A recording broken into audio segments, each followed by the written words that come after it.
Здравейте, здравейте, аз съм Иван Занков и с един мой приятел искаме да направим клип за резултатите от мачовете.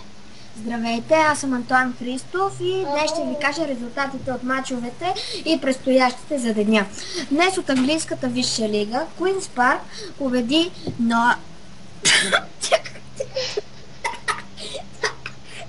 А, пак сбърках. Обърка се. Нищо, продължавайте ни. Добре. Queen's Park завърши наравно с Норич 0-0. Сега малко от германската Бундеслига. Шалке 04 загуби изненадващо от Гьортер Фюрт с 1-2. Фортуна Дюселдорф победи Штутгарт с 3-1. Майнц 05 загуби от лидера в Бундеслигата Байер Мюнхен с 0-3. Хофенхайм победи Фрайбург с 2-1. Волсбург завърши наравно с Аугсбург. Сега отново мачовете от Висшата лига. Уигън завърши наравно 2-2 с Саутхемптън. Уест Хем би Слонзи с 1-0. Рейдинг победи Съндърланд с 2-1 и един от най-хубавите мачове за Висшата лига, Нюкасъл, победи Челси с 3-2.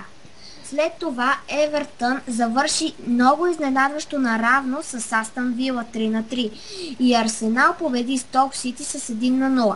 Малко испанско, Осасуна победи Селта с 1-0. В момента текат мачовете. Единият е от френското първенство. Лориан е наравно с Рен 1-1. Мачът от италианското първенство Торина Самдория е 0-0. Пак испанско, Хетафе Депортиво Ла Коруня 0-1. Сега, предстоящите мачове от 7:30 играят Фулъм и Манчестър Юнайтед. 7:30 българско време. Да, който ще предават по Диема от 7:30. След това от Бундеслигата играят Хамбургер и Айнтрахт Франкфурт. След това от Лига 1 играят... Чакай, Банка, не мога.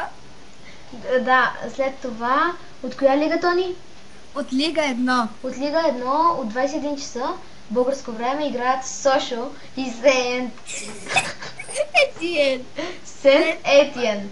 След това по същото време от 21 часа българско време играят Бордо и Валансиен. Пак от 20 часа... Валенсиан, колега. Валенсиан. След това пак от 21 часа Лил и Троа. Пак от 21 часа Бастия и Евян. Отново от 21 часа българско време Брест и Ница. Отново 21 часа българско време Еспаньол Леванте. И от 21:45 българско време Наполи Катания. Един много зрелищен матч да добавя. Да. И от 20 часа българско време Гранада Реал Мадрид. Сега ще ви кажем някои резултати от вчера. ЦСКА Векер Избург 2-1. Вердер Хановер 2-0. Тулуза Пари Сен Жермен. Неочаквано Тулуза Пари Сен Жермен спечели с 0-4. Рома Каляри... Само да добавя нещо. Рома Каляри, един от най-изненадващите мачове вчера. Рома загуби с 2-4 от изпадащия Каляри. Да. И също приключил матч Валядолид и Атлетик Билбао, които завършиха наравно 2-2. Извинете, сега ще ви кажем класиранията в Извинете, в Европа. Ето тук как се провалиха Майнц 05 срещу Байер Мюнхен. Има видео. Може да го гледате в Спортал. Аз съм го пускал, Тони. Добре. С лошо качество, но ето така. Тук е гола на Майнц. Първия. Гола на Байер Мюнхен. Да. Извинете, но аз много не съм. Малко е смешно за това. Да, е така удари с глава 9 номер. И така. Ще ви дадем, може да видите всичко на sporta.bg. И сега нещо да добавиш, Тони? Да, ще ви кажа класирането в английската висша лига. Къде е това? Аз ще го кажа спокойно. Добре. Значи, Аз ще пусна това. на първо място е Манчестър Юнайтед с 59 точки. Днес той играе срещу Фулъм и ако Юнайтед успеят да победят, ще направят 62 точки и ще водят много значително срещу вторият Манчестър Сити. Само да добавя, че днес е големият дебют на българският национален Станислав Манолев, който премина от ПСВ Айндховен в Фулъм. Втори са Манчестър Сити с 52 точки. С 52 точки. Да. Челси са трети с 46 точки. Можеха да направят 49 днеска, но не се възползваха от шанса. Тотнъм Хотспър са четвърти с 42 точки. 42, извинете. Евертън с 42 точки също. На шеста позиция е Арсенал с 41 точки. На седма позиция е Ливърпул с 35 точки.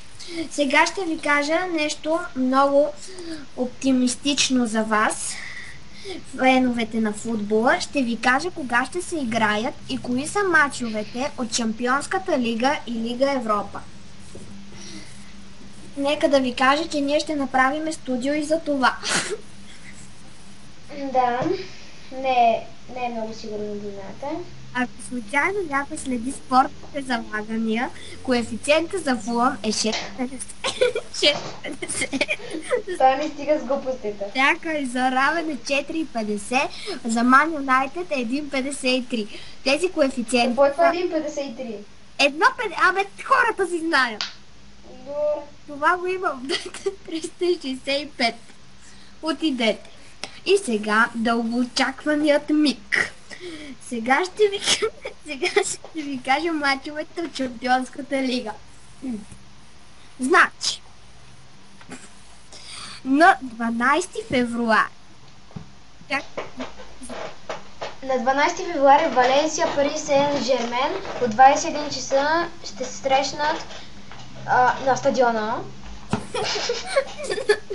Селтик и Ювентус отново от 21 часа пак ще има матч.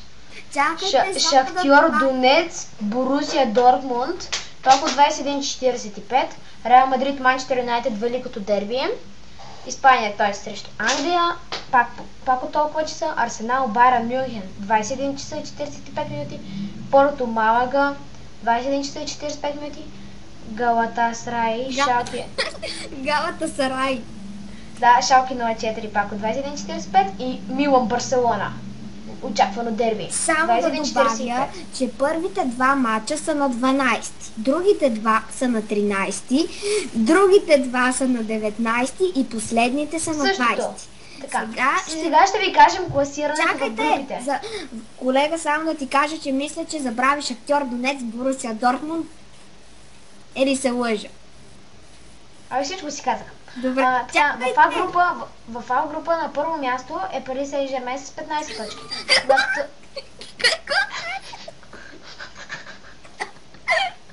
Пари Сен Жермен. В А група е българската. Добре. Значи, в А група първи са Лудогорец. Стига, не бе говорим за класирането в това. Така в А точка. Аз казвам в група А. В група А. На първо място Пари Сен Жермен с 15 точки, на второ място Порто с 13 точки, на трето място Динамо Киев с 5 точки. Ама тя групата мина. И на четвърто място Динамо Загреб с 1 точка. След това Б група. Шалке 04 с 12 точки, Арсенал с 10 точки, Олимпиакос с 9 точки и Монпелие с 2 точки. В група С Малага води с 12 точки, Милан е на второ място с 8 точки, Зенит с 7 точки и Андерлехт с 5 точки.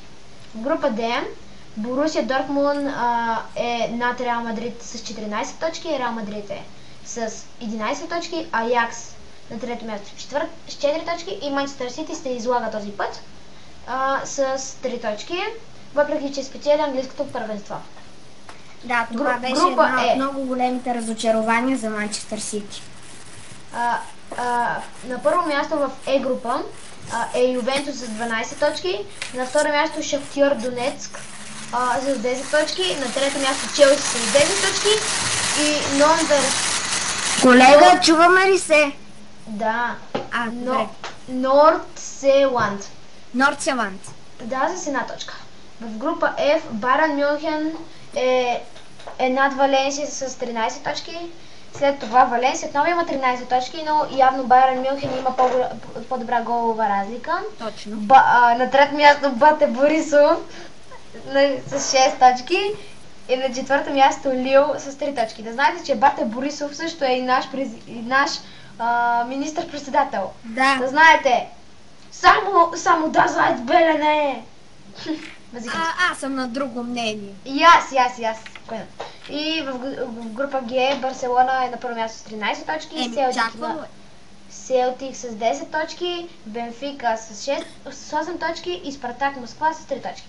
Ние с Тони сме много голями фенове на Барселона. Да. Само да добавя, че може да си вземете албума на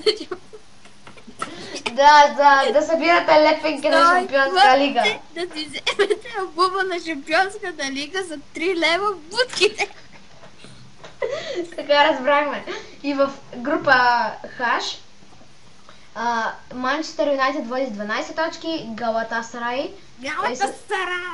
да, е с 10 точки, Глуш е с 10 точки и Брага е с 3 точки. И това беше от нас. Не, това не беше от нас.